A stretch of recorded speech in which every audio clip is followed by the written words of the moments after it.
Okay, let's talk about Miina Loy a little bit, and this will be a little longer video because we're gonna talk about the Widow's Jazz and about the Modernist Manifesto. So, I'm not going to give as much background information for everybody, but because there are a few things specific to Miina Loy that will also relate to Gertrude Stein and a few others, I'll talk a little bit more about it now, and then you can keep this stuff in mind when approaching other authors throughout the rest of the semester. So Miina Loy is a Jewish Anglo-Saxon, innovative and progressive writer and artist who was closely linked to the modernist and avant-garde movements. So modernism is a complex movement, but at its most fundamental core, it was an avant-garde movement in literature and art that sought to break away from ordinary social values, commercialism, and the sort of considered genteel traditional literary traditions that preceded it. So modernism is very much a resistance to the conventions, the traditional writing conventions and thinking and being and social constructs that preceded it. And so it's in resistance to all of those things and trying to do something different. The term avant-garde refers to a progressive, cutting-edge movement in which new and often surprising ideas in art, literature, and other areas are developed. The modern idea of avant-garde can be applied to many disciplines and is not just limited to the arts. More specifically, avant-garde writing is known for its innovative and experimental nature, as it pushes the boundaries of traditional storytelling through techniques like stream of consciousness and non-linear narratives. And I think you see some of that stream of consciousness certainly in both of Miina Loy's pieces. In addition to her modernist and avant-garde writing style, Loy is also associated with radically innovative aesthetic movements such as Futurism, Dadaism, and Surrealism, as well as with the social protests of feminism. I think this is important to keep in mind too, because some of the aesthetics and perspectives and values in those movements, Miina Loy is certainly employing in her innovative writing techniques and to what she's attempting to do on the page. I think it also is important to recognize that she is also a visual artist, and so keeping that in mind, I think she applies some of her visual aesthetic to the typography excuse me, on her on the page with her writing. I think it's also important to keep in mind this idea of the surrealist movement, and that she's sort of doing what surrealists do with their painting, but in written form. And I think that helps us to enter into her writing in a different way if we keep some of that dreamlike, that marrying of the subconscious and the dream with the reality and the awakeness. I think that will help us to more easily enter into her literature as well. Loy refused to abide by the rules of what she called, quote, the rubbish heap of tradition, end quote, and she also asserts, quote, nothing short of absolute demolition will bring about reform, end quote. I think those are important ideas to keep in mind, too, when approaching particularly her feminist manifesto. Loy is considered a free verse poet whose poetic lines, though they widely fluctuate in length, they're often short, and they have different indentations and internal spacings that are based on syntactic and image units and frequently capture the halting progress of discourse. The visual properties of the typography of Loy's work are extremely important to her. As an artist, we can see that. And occasionally she produces a virtuoso construct of shape and sound. Her rhythms have been criticized for inconsistency, but this problem should not be overstressed. Her rhythm is based upon the line and movement from stanzaic image to stanzaic image, or upon the alternation of abstraction and image, intellect and intuition. Her tone is often colloquial and ironic. I think we can see that even when we're looking at these lines, similar to some of the other poets that we've been talking about, like H.D. Notice that this entire, all these stanzas are one sentence. We have a lot of, except for here, Chicago, Chicago, but here we've got it to here. But what I was just saying too is with her two-line, and it's not a couplet because they're not iambic pentameter and rhymed, it's free verse, but by these two lines, she is giving us a stanzaic image. So you want to think of these lines as images in and of themselves, in addition to what the whole idea means. So she gives us more to think about, right? And more meaning to be had, and for us, meaning to be made. Her work is characterized by bold and innovative techniques, and she faced mixed critical reception, but was appreciated particularly by notable modernists. She was also contemporaries with Gertrude Stein, even spent time in Paris with her and the other patriots of the lost generation. She was also a contemporary with Juna Barnes and Marianne Moore. And Loy's contributions to the modernist movement has gained increasing recognition, with her poetry and art continuing to inspire new generations of scholars and artists. So more specifically to the Widow's Jazz, well, the Widow's Jazz is about the widow's own desire and memory of and loss of a husband. Desire for, memory of, and loss of a husband. There's also a desire for her to be reacquainted with herself. And it's also about mourning. So there's this sort of vacillation back and forth between mourning the loss of a husband and what that means, but then also understanding who the widow is separate from the loss of the husband as a woman, and reacquainting herself with her own hopes, desires, even sexuality. Although her husband did not limit her in certain areas of her life, we can see through the poem that the woman did love him. The husband did limit her in certain areas. She still loved him. And she feels the magnitude of her loss and is trying to sort through it.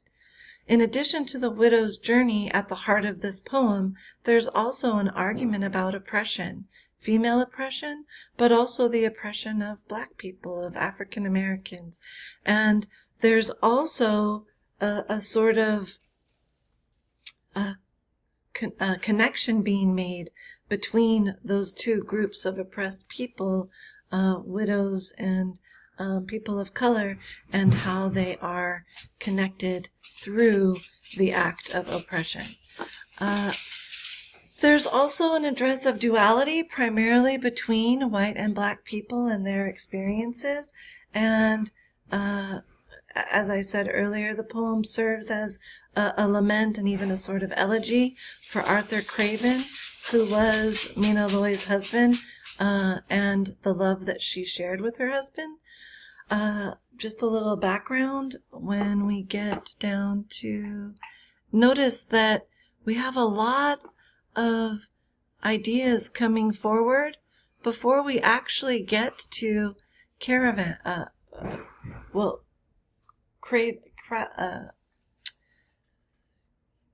that's Arthur Caravan, who was her husband, and he went missing and was presumed dead. And his disappearance, Lloyd describes what that was like in a little review, a publication called Little Review, and the piece is called Questionnaire of 1920. I'm sorry, my dogs are playing. And she makes it clear that his disappearance and presumption of death is the foremost tragedy of her life. When asked, quote, what has been the happiest moment of your life, end quote, Lloyd replies, quote, every moment I spent with Arthur Craven, end quote. When asked, quote, the unhappiest, end quote, she responds, quote, the rest of the time, end quote. But it's interesting that she really doesn't get to this widow's perspective until here, and then it comes to the end of the poem. But here we have something else happening at this first part, and that leads us to another element that Lloyd is highlighting in this poem, which is jazz music, with its dissonance, its innovation, and its improvisation as a modern form of music. I want you to see whether or not you think that she is employing something similar to the musicality of jazz music to the written word in the musicality and the composition of her ideas within the poem. It's important to also note that Lloyd is the first woman known to have written about jazz and poetry here and in a few other of her poems and other writing. In this poem specifically, Lloyd is highlighting and even celebrating the Chicago jazz movement. So I hope that you're clicking on these. I chose this poem specifically for you because it gives you some contextual background information. And as much as she's speaking about the Chicago jazz movement, she's also speaking about the Chicago race riots in the Red Summer of 1919. You can read more about it here. And there was it was a time of white supremacy terrorizing people of color, particularly black people, and then the racial riots that sort of emerged. So we can see this having a dual meaning. The white flesh quakes to the Negro soul, Chicago, Chicago, relating to this idea. But also, since it's the widow's jazz, we can connect it that when we think about jazz emerged out of African American history and experience and was shaped by the contact between African, European, and American musical forms. Thus, from its starts in New Orleans, jazz embodied and gave a voice to cultural mixture and to the promises and limitations of democracy, in particular, the African American struggle for freedom and civil rights. So we can see the double and triple meaning in these first two lines, right?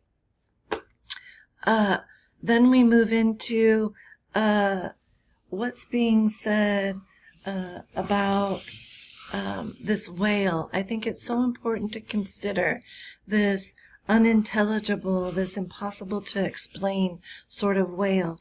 But also at the time, people would have been describing jazz music as the wailing of the music.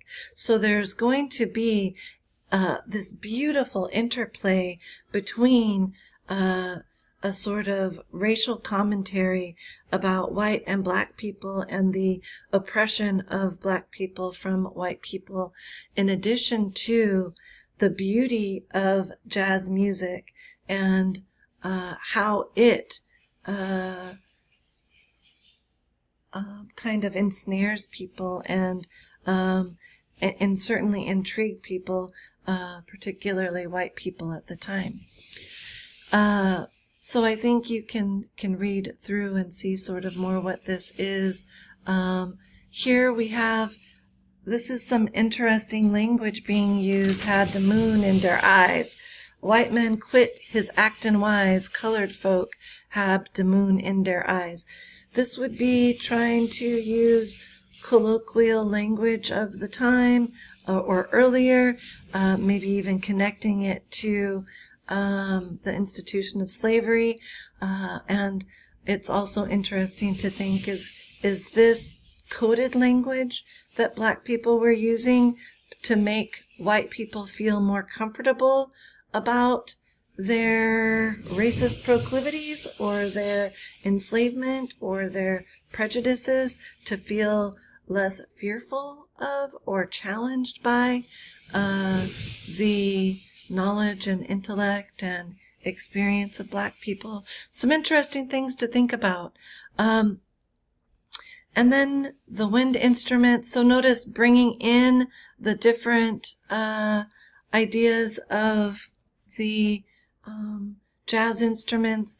And again, people will talk about music as being haunting. But then these groves of grace. So we've got juxtaposition, we've got alliteration. It's really important to look at the diction and the multiple meanings for the words that Lloyd chooses. And do we have, and these oxymorons almost. Is grace haunting? Is grace haunted? And if we're in the groves, it can be a haunting experience, but then it's graceful. So some interesting things. And then the maiden saplings, we've got the nature picking up from the groves in the previous line, and then the oboes linking to the instruments of jazz music. And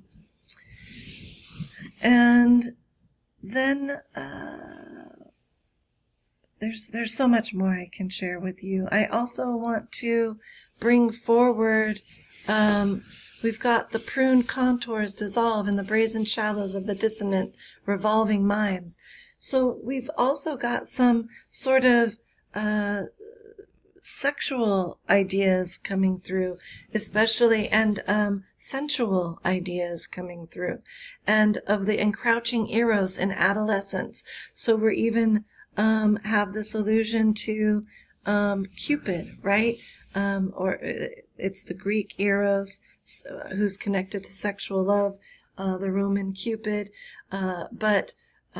So we have this all happening before we even, and the shampooed gigolos, proud of the sobbing taboos. So we've got, she's really, Loy is a pretty radical writer, a pretty progressive writer, and she's pushing beyond the bounds, not only in her form and structure and diction, but also the ideas and the political, the social, the sensual, the sexual.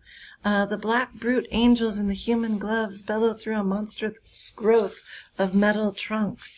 I think that this is an interesting, is she describing the musicians as angelic and elevating the black musicians to be angelic beings, which would be a counter perspective to some of the commonly held perspectives about people of color, particularly in America.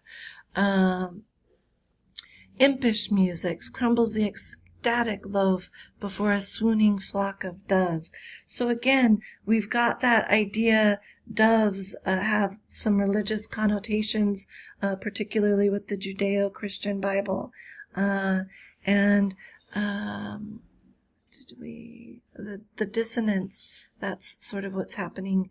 Dissonance with society, dissonance with race issues of the day. And I think it's interesting to think how much of this still pertains to our society today, particularly with the race elements. And then we move into this lament for her husband, who died mysteriously. And the official lament begins right here in this stanza.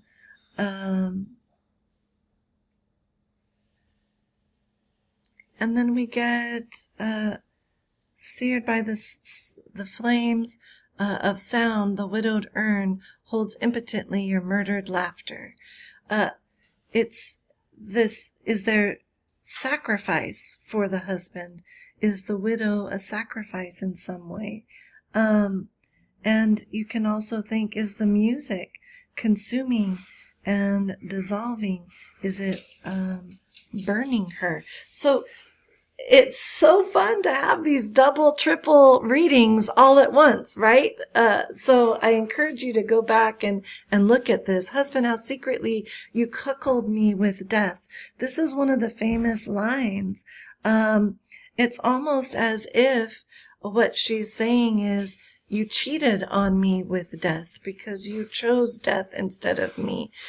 So that cuckolded is usually referred to women cheating on their husbands and the men being a cuckold. But here she's turning that on its side and speaking about what it's like to be a widow. And notice it doesn't end there. So notice even though she capitalizes this, the sentence starts much sooner. And even though she capitalizes husband, so you might think about, why is she capitalizing those words? Why does she want to emphasize or highlight those words, especially where they are? But this is all one sentence here until we get here. Controlling jazz, this is talking about blowing in the horn. Among the echoes of the flesh, a synthesis of racial caress. And so now if we have a racial caress, and a synthesis of racial caress, is she seeing that there could be hope, if there is, unity, and these echoes of flesh? Is she reconciling the fact that even though her husband is dead, that she still has fleshly desires, and sexual desires? So again, these double meanings, right?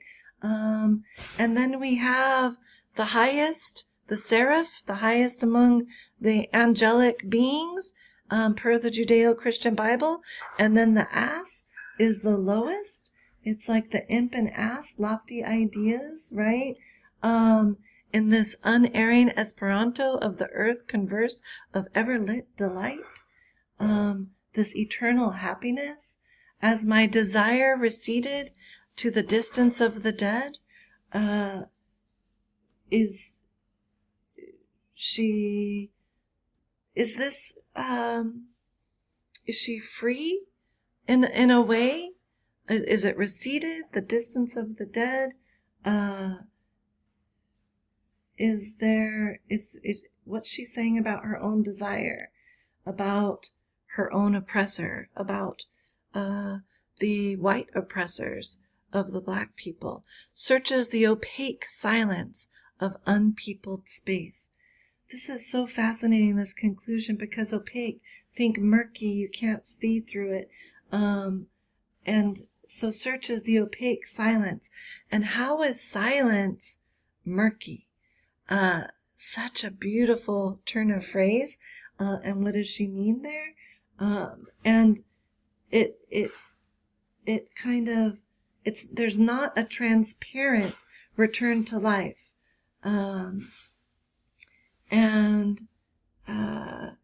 There's not a transparent return to herself as the speaker, as the widow, her sexual desires, her identity, of this unpeopled space. Fascinating and enjoyable, and I hope you liked it. And we'll go to the Feminist Manifesto next.